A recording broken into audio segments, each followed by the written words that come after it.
नमस्कार, 3 खबर सबकी नजर में आप सभी दर्शकों का हार्दिक स्वागत है। मैं हूं आपके साथ श्वेता शर्मा। दर्शकों, सबसे पहली खबर हम आपको बताएंगे तिरुपति मंदिर से जुड़ी है। लड्डू में मिलावट, पूरे मामले में 4 लोगों को गिरफ्तार किया गया। दूसरी खबर है मध्य प्रदेश के रास्ते उत्तर प्रदेश यानी कि महाकुंभ जाने वाले यात्रियों से जुड़ी है।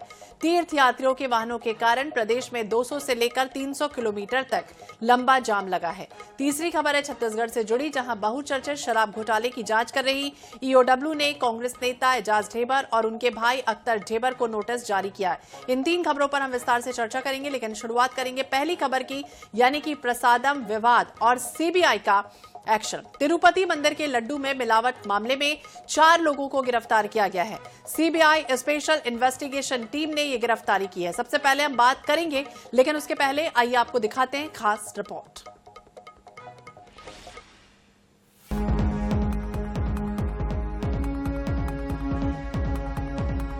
तिरुपति मंदिर के प्रसादम में मिलावट के मामले में सीबीआई एसआईटी ने 4 लोगों को गिरफ्तार किया है। आरोपियों में भोले बाबा डेयरी के पूर्व निदेशक के साथ वैष्णवी डेयरी और एआर डेयरी से जुड़े 2 लोग शामिल हैं। इनको घी सप्लाई में अनियमितता पाए जाने पर गिरफ्तार किया गया है। दरअसल वैष्णवी डेयरी के प्रतिनिधियों ने गलत तरीके से एआर डेयरी के नाम पर टेंडर हासिल किए। इसके लिए फर्जी डॉक्यूमेंट और मुहर बनाई गई। वहीं नकली रिकॉर्ड में भोले बाबा डेयरी से घी खरीदने का दावा किया गया, जबकि जांच में ये पाया गया कि डेयरी के पास मंदिर बोर्ड की मांग को पूरा करने की क्षमता नहीं है। सुप्रीम कोर्ट के आदेश पर सीबीआई ने पिछले साल नवंबर में जांच के लिए 5 सदस्यीय एसआईटी का गठन किया था। इससे पहले टीडीपी ने लड्डू में जानवरों की चर्बी वाले घी और फिश ऑयल मिलाए जाने का मुद्दा उठा दिया। आरोपों के पक्ष में एक लैब रिपोर्ट पेश की गई, जिसमें फिश ऑयल, बीफ टैलो यानी जानवरों की चर्बी और लॉर्ड यानी सुअर की चर्बी के इस्तेमाल का दावा है। तिरुमला तिरुपति देवस्थान दुनिया के सबसे प्रसिद्ध और अमीर तीर्थ स्थलों में से एक है। भगवान वेंकटेश्वर के इस मंदिर का निर्माण राजा तोडमन ने करवाया था। मंदिर की प्राण प्रतिष्ठा 11वीं सदी में रामानुजाचार्य ने की। 1715 ईस्वी में मंदिर में लड्डू प्रसाद के रूप में देने की शुरुआत हुई और यहाँ 3.5 लाख लड्डू रोज बनाए जाते हैं। एक लड्डू बनाने में 40 रुपए का खर्च आता है। आंकड़ों के मुताबिक प्रसादम से मंदिर को 500 करोड़ की सालाना आमदनी होती है। वहीं लड्डू बनाने के लिए सालाना 2800 टन घी की जरूरत पड़ती है। मिलावट के इस खेल में कई किरदार सामने आ सकते हैं। आस्था पर आघात के इस मामले में आने वाले दिनों में और भी बड़े कई खुलासे हो सकते हैं। Bureau report, INH 24/7। ये पूरा मामला है जब लगातार जांच होती रही प्रसादम विवाद और सीबीआई का एक्शन हुआ, यानी कि 4 आरोपी अब धरे गए हैं। सबसे पहले पिछले साल जिस तरह से आस्था के साथ खिलवाड़ किया गया, प्रसाद में जिस तरह से कहा गया कि घटिया सामग्री इस्तेमाल की गई और कहीं ना कहीं इसमें जानवरों की चर्बी भी इस्तेमाल की गई है। हालांकि सीबीआई ने 4 लोगों को हिरासत में लिया है। सुप्रीम कोर्ट के आदेश पर जांच में फर्जी दस्तावेज और मुहर का भी इस्तेमाल मिला है। सीबीआई ने तिरुपति लड्डू घोटाले में 4 लोगों से अब बातचीत करना शुरू कर दी है। पूछताछ लगातार जारी है और इसमें कहा गया कि फर्जी दस्तावेज और मोहरों का इस्तेमाल कर घी सप्लाई में गड़बड़ी की गई है। सुप्रीम कोर्ट के आदेश पर एसआईटी ने जांच की और कई चौंकाने वाली बातें भी इसमें सामने आई हैं। तिरुपति मंदिर के प्रसिद्ध लड्डू प्रसादम में मिलावटी घी इस्तेमाल करने के मामले में सीबीआई ने 4 लोगों को गिरफ्तार कर लिया है और ये कार्रवाई सुप्रीम कोर्ट के आदेश पर हुई है। पिछले साल आपको याद होगा अक्टूबर में विशेष जांच टीम यानी कि एसआईटी को इस घोटाले की जांच करने के निर्देश दिए गए थे और गिरफ्तार किए गए लोगों की पहचान भोले बाबा डेयरी यानी कि रुड़की उत्तराखंड के पूर्व निदेशक विपिन जैन और पौमिल जैन, वैष्णवी डेयरी के सीईओ अपूर्व विनय कांत चावड़ा, एआर डेयरी के एमडी राजू राजशेखरन के रूप में हुई है। फर्जी दस्तावेज और मोहरों का इस्तेमाल इसमें किया गया है। इन आरोपियों से 3 दिनों तक तिरुपति में पूछताछ की गई है, लेकिन उन्होंने जांच में इसमें सहयोग नहीं किया, जबकि उनके खिलाफ पर्याप्त प्राथमिक साक्ष्य मौजूद थे। जांच में घी की जो आपूर्ति होती है उसकी आड़ में कई तरह के उल्लंघन किए गए हैं। इसमें ये पता चला है कि टेंडर जीतने के लिए फर्जी दस्तावेजों का इस्तेमाल किया गया, मोहरों का भी इस्तेमाल करना शामिल है। और सीबीआई जब जांच कर रही थी तो कई चौंकाने वाले खुलासे भी हुए हैं। ये भी जानकारी मिली कि घी सप्लाई करने का जो टेंडर हासिल करने के लिए फर्जी दस्तावेज और सील का बकायदा इस्तेमाल किया गया है। वैष्णवी डेयरी ने रिकॉर्ड में हेरफेर किया है। हालांकि सुप्रीम कोर्ट की टीम पूरे मामले की जांच भी कर रही है और झूठे दस्तावेजों के सहारे मिलावटी घी भेजा गया। इस पूरे मामले की जांच सुप्रीम कोर्ट की तरफ से विशेष टीम कर रही है, जिसमें सीबीआई, आंध्र प्रदेश सरकार और भारतीय खाद्य सुरक्षा और मानक प्राधिकरण के यानी कि एफएसएसआई के अधिकारी शामिल हैं। तो कैसे उठा था ये विवाद, ये भी आपको याद होगा। सितंबर 2023 का वो वक्त था जब आंध्र प्रदेश के सीएम यानी कि एन चंद्रबाबू नायडू ने बड़ा आरोप लगाया था और ये कहा था कि पिछली वाईएस जगन मोहन रेड्डी सरकार के कार्यकाल में तिरुपति लड्डू में मिलावटी घी का इस्तेमाल किया गया है, साथ ही साथ जानवरों की चर्बी का भी इस्तेमाल किया गया था। अब वहीं नायडू के आरोपों पर प्रतिक्रिया देते हुए वाईएसआर कांग्रेस पार्टी ने उन पर राजनीतिक के लिए घृणित आरोप लगाने का भी आरोप लगाया था। इधर तेलुगु देशम पार्टी टीडीपी ने भी अपनी ओर से एक लैब रिपोर्ट जारी कर अपने दावे को सही ठहराने की कोशिश की थी। फिर जांच टीम ने तिरुमला तिरुपति देवस्थानम द्वारा घी की खरीद फरोख्त की जो प्रक्रिया होती है वो उसकी गुणवत्ता जांच के रिकॉर्ड की बारीकी से जांच की गई। एसआईटी ये पता लगाने की भी कोशिश कर रही है कि क्या पिछली सरकार के कार्यकाल में घी की आपूर्ति में क्या कुछ अनियमितताएं हुई थी। और अब इस पूरे मामले में सीबीआई की गिरफ्तारी के बाद इस घोटाले में और भी बड़े खुलासे होने की उम्मीद जताई जा रही है। तो जांच में बड़ा खुलासा हुआ है। प्रसादम से करोड़ों की आय मिलती है, 3.5 लाख लड्डू और एक लड्डू बनाने में 40 रुपए का खर्च भी आता है। 500 करोड़ की सालाना आमदनी होती है लड्डू प्रसाद से। और इसमें जिस तरह से यह आरोप लगाया गया था और अब इस आरोपों को लेकर 4 गिरफ्तारियां हुई हैं। इस 4 आरोपी, हालांकि पूरे मामले में जांच की जा रही है कि आखिरकार ये जो आरोप लगाए गए थे जिसमें बीफ टैलो यानी कि जानवरों की चर्बी का इस्तेमाल किया गया था, लाड यानी कि सुअर की चर्बी का इस्तेमाल प्रसाद बनाने में किया गया। 1715 ईस्वी में लड्डू प्रसाद के रूप में इसकी शुरुआत हुई थी और लेकिन इसके बाद जिस तरह से रोज 3.5 लाख लड्डू बनाए जाते थे, भक्तों में ये बांटे जाते थे, आस्था के साथ जिस तरह से खिलवाड़ किया गया था, 4 लोगों को गिरफ्तार कर लिया गया। ये भी पता चला है कि फर्जी डॉक्यूमेंट, मोहरे, टेंडर का इस्तेमाल में हेराफेरी की गई।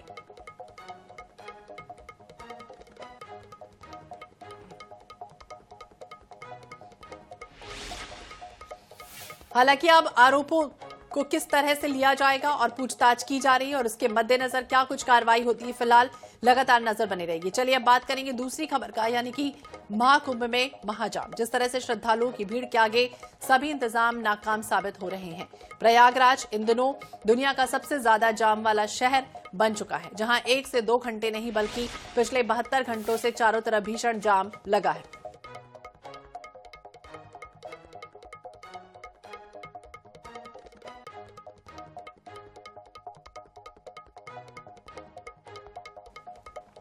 तो आलम यह है कि मध्य प्रदेश के सतना और कटनी बॉर्डर से लेकर 300 किलोमीटर तक वाहनों की लंबी लंबी कतारें दिखाई दे रही हैं। संगम पहुंचने के सभी रास्तों में लंबा जाम है। वाराणसी, लखनऊ, कानपुर और रीवा से प्रयागराज आने जाने वाले रास्तों पर हालात और भी खराब हो चुके हैं।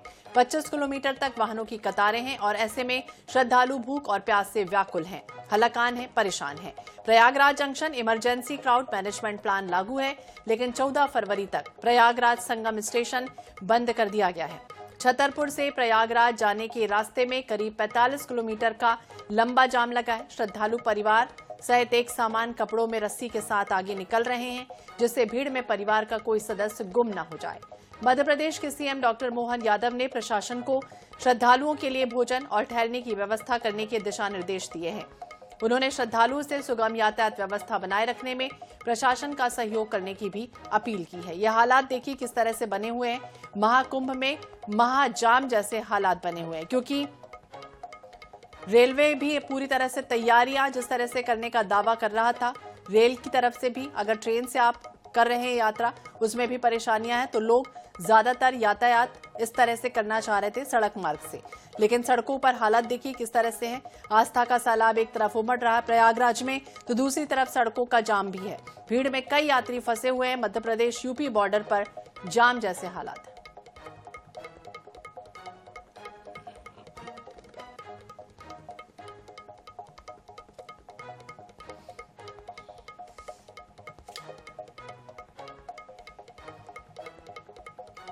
तो मलाखा और आसपास की तमाम जो इलाके जहां 10 किलोमीटर लंबा जाम लगा हुआ।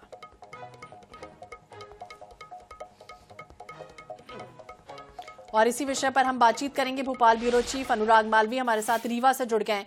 अनुराग, देखिए लगातार 72 घंटे बीत चुके हैं, हालत किस तरह की, अपडेट क्या सामने आया है, अभी क्या हालत? जो रीवा की तरफ से गाड़ियां आ रही है तो उससे आप समझ सकते हैं कि ये जो है स्थितियां किस तरह की हो गई है। पूरा की पूरा जो प्रयागराज से लेकर रीवा तक के ये पूरा जाम नजर आने लगा है और ये वो लास्ट पॉइंट है जहां से गाड़ियों को अब जो है प्रयागराज की तरफ भेजा जाएगा। तो आप देख सकते हैं कि किस तरह की स्थितियां यहाँ पर बनी हुई है और लगातार अगर आप देखेंगे तो वो हालात कहीं ना कहीं पिछले 40 घंटों से तकरीबन मध्य प्रदेश के जो श्रद्धालु हैं उनके लिए बने हुए हैं। ये सारी गाड़ियां जो आई हुई हैं या पीछे आप लगातार देखेंगे लंबा जाम, ये पूरा की पूरा जो है मध्य प्रदेश होते हुए आने वाली गाड़ियों का है, चाहे वो मध्य प्रदेश से आ रही हो, तमिलनाडु से आ रही हो, आंध्र प्रदेश से आ रही हो या फिर केरला से आ रही हो, ये वो गाड़ियां हैं। और पीछे ये कई घंटों के सफर के बाद अब यहाँ पहुंचना शुरू हो पाई है और ये संगम जाने का मार्ग है, सामने यहाँ से ये टर्न है। तो आप साफ तौर पे समझ सकते हैं कि किस तरह की परिस्थितियां बनी है। पूरा की पूरा ट्रैफिक यहाँ पर रोक लिया गया है और यही कहीं ना कहीं समस्या का कारण है जिसके चलते जो है वो परिस्थितियां आगे बनी है। तो निश्चित रूप से कहीं ना कहीं ये हालात जो है मध्य प्रदेश पूरे के पूरे जाम के यहाँ नजर आ रहे हैं। बिल्कुल, ये भी यात्रियों ने कहा था, कई यात्री ये भी कहते हुए नजर आए थे कि जब वो इस रूट के लिए यात्रा करने के लिए निकले थे उस समय तमाम अधिकारी पुलिस के मौजूद हैं और वे लगातार लोगों से अपील कर रहे हैं कि वो इस मार्ग पर ना जाए। लेकिन अनुराग, अब ये बताइए, क्या प्रयागराज में जो लोग इस वक्त मौजूद हैं उनको निकालने का इंतजाम प्रॉपर तरीके से नहीं हो रहा क्या, जिसकी वजह से यहाँ पर इस तरह की स्थितियां बन गई? बिल्कुल, अगर मैं बात बताऊं आपको तो जो स्थितियां हैं वो निश्चित रूप से कहीं ना कहीं थोड़ी अलग बन गई हैं यहाँ पर और इसका सबसे बड़ा कारण यही है कि जो परिस्थितियां हैं उसका सबसे बड़ा कारण ही आप समझिए, क्योंकि यहाँ आप देख सकते हैं अभी हम लोग वाहन में है, लेकिन अगर आप देखेंगे तो चारों तरफ से रुकने के बाद में कम से कम इसकी व्यवस्था सरकार को जरूर करनी थी कि उससे ये होता कि जो लोगों के लिए व्यवस्था होनी चाहिए, चाहे पेयजल की व्यवस्था हो, चाहे फिर भोजन की व्यवस्था नहीं हो रही थी, एटलीस्ट इतनी व्यवस्था जरूर होनी चाहिए थी कि लोग कम से कम एक व्यवस्थित जगह पे रुक पाते, खासतौर पर महिला, श्रद्धालु, बुजुर्ग, इन तमाम लोगों की अगर हम बात करें। और यही कारण है कि इस समय जो परिस्थितियां हैं वो पूरी तरह से बिगड़ गई और अभी जो हालात हैं लोग कम से कम 48 घंटों से ज्यादा समय से यहाँ पर परेशान होते नजर आ रहे हैं। जो परिस्थितियां आप देख सकते हैं और ये जाम अभी भी खुलने का नाम इसलिए नहीं लेगा क्योंकि कटनी। अनुराग, आप हमें देख नहीं पा रहे हैं, आप फ्रेम में आइए।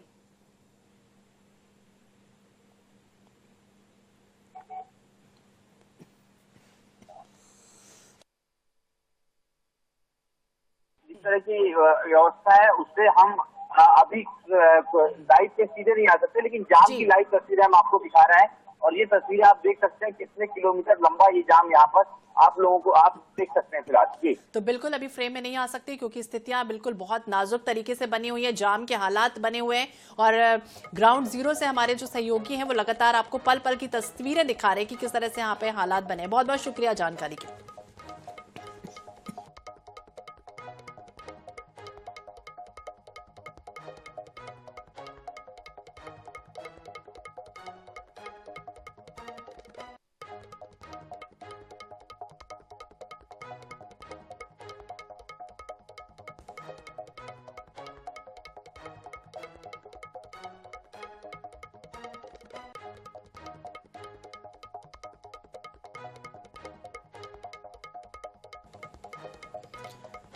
तो ये महाकुंभ में महाजाम की तस्वीरें हैं। अगर आप महाकुंभ जाने वाले हैं तो हो जाइए सावधान, क्योंकि ये खबर आपको सचेत और सावधान करने के लिए है, क्योंकि जबलपुर सिहोरा मार्ग पर 10 किलोमीटर लंबा जाम लगा है।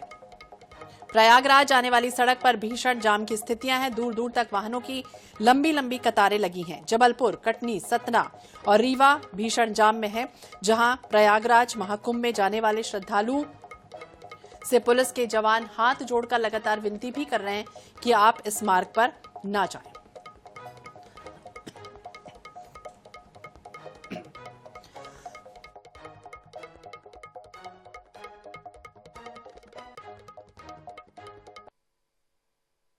समय जो भारी भीड़ पड़ रही है और ऐसे में हमारे राज्य से ही होकर उत्तर प्रदेश के जाने के मार्ग में खासकर हमारा रीवा वाला अंचल का ये मुख्य मार्ग जाम है, 2 बार खुला है।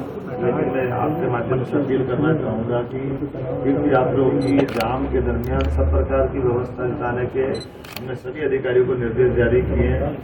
लेकिन एक निवेदन करना चाहूँगा कि आने जाने के मार्ग को देख लें। आजकल तो गूगल से हमको मार्गों की जानकारी है और अगर भारी भीड़ है तो कृपा करके अपनी योग्यता और व्यवस्था के हिसाब से ही अपनी यात्रा का कार्यक्रम बनाएं। अनावश्यक परेशान होकर के यात्रा पूरी हो, ये बड़ी दुखद होता है। ऐसे में प्रबंधन की दृष्टि से निवेदन करना चाहूँगा कि उत्तर प्रदेश सरकार ने बहुत अच्छे प्रबंधन किए, लेकिन भीड़ की ज्यादा होने के कारण से व्यवस्थाओं पर लोड पड़ रहा है। इसलिए कृपा करके सारी चीजों का विचार करके अपनी यात्रा पूरी कर। तो सीएम को भी आप सुन रहे थे, लगातार दिशा निर्देश दे रहे हैं और ये भी कह रहे हैं कि अगर बहुत जरूरी ना हो तो यात्रा को अपनी स्थगित कर दें, क्योंकि यहाँ पर हालात बेहद बेकाबू जो है वो नहीं हो पा रहे हैं। रीवा प्रयागराज मार्ग भी कहा जाए तो दक्षिण भारत को प्रयागराज से ये जोड़ता है मार्ग, और यही वजह है कि इस सड़क पर चलने वाले लोग इस समय बेहद परेशानी भरे नजर आते हैं। यानी इनकी जो यात्रा है वो बेहद परेशानी वाली होने वाली है, परेशानी व्यक्त नहीं कर पा रहे।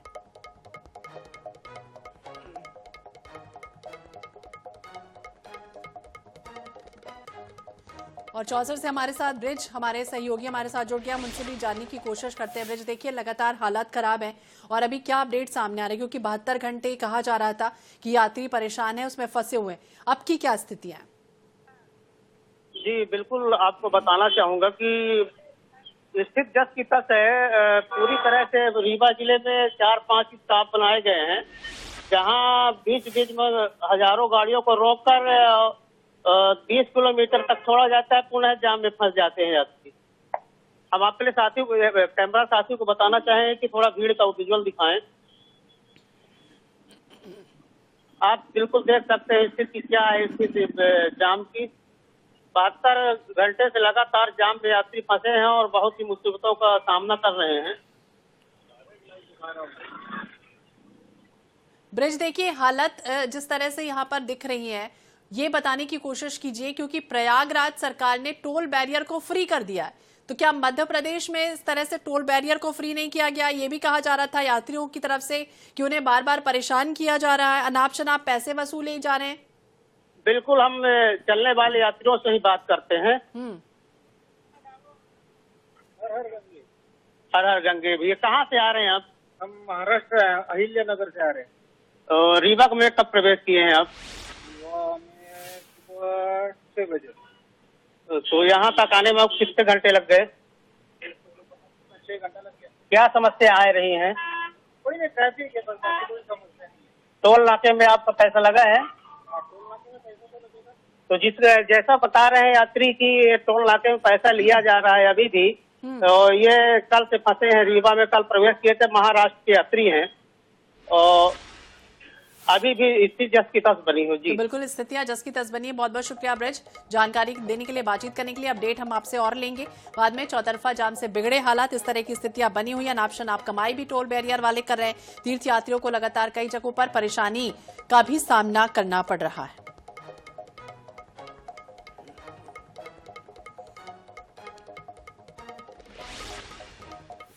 और चलिए महाकुंभ के बाद अब जिक्र करते हैं छत्तीसगढ़ का, यानी कि छत्तीसगढ़ का बहुचर्चित शराब घोटाला।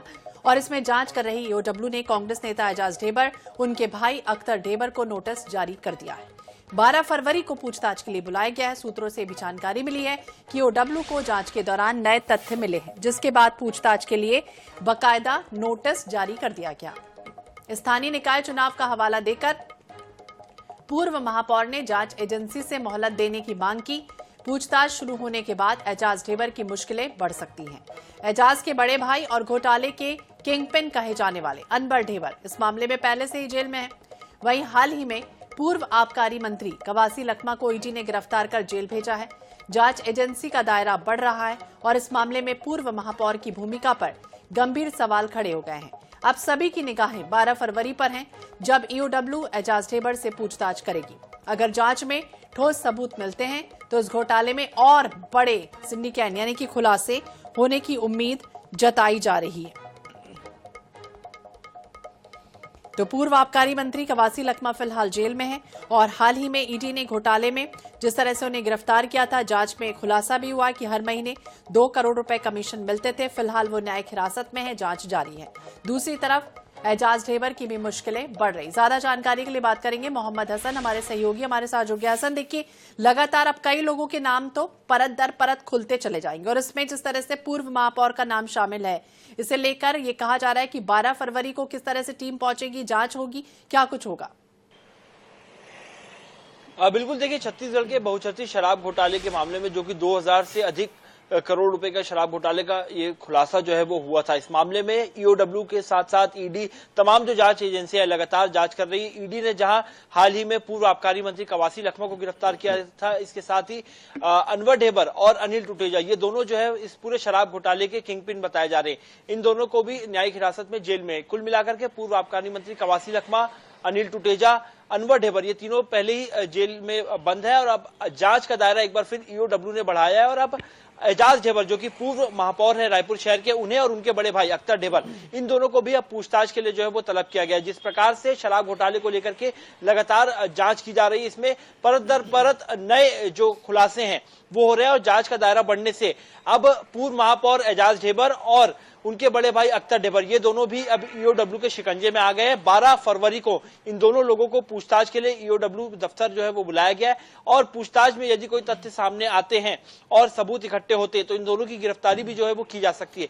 साथ ही एक और बड़ा अपडेट मैं आपको दे दूं, यहाँ पर ईओडब्ल्यू को जो है आबकारी अधिकारी भी जो है इनके शिकंजे में आने वाले। ईओडब्ल्यू को राज्य शासन से अनुमति मिल गई है और 15 तत्कालीन आबकारी आयुक्त से भी जो अधिकारी हैं उनसे भी पूछताछ जो है वो की जाने वाली है। बिल्कुल, ईओडब्ल्यू ने वैसे भी 70 लोगों का नामजद किया है एफआईआर में और अब कहीं ना कहीं पूर्व महापौर की मुश्किलें बढ़ती हुई नजर आएंगी। देखना होगा कब क्या कुछ होता है और कार्रवाई क्या होती है। बहुत बहुत शुक्रिया जानकारी के लिए, बातचीत करने के लिए। तो कई बड़े घोटाले खुल सकते हैं, परत एक के बाद एक खुल रही है और कड़ी जांच भी इसमें हो सकती है। इसी के साथ इस बुलेटिन में फिलहाल इतना ही। बाकी अपडेट्स के लिए आप देखते रहिए INH 24/7। नमस्कार।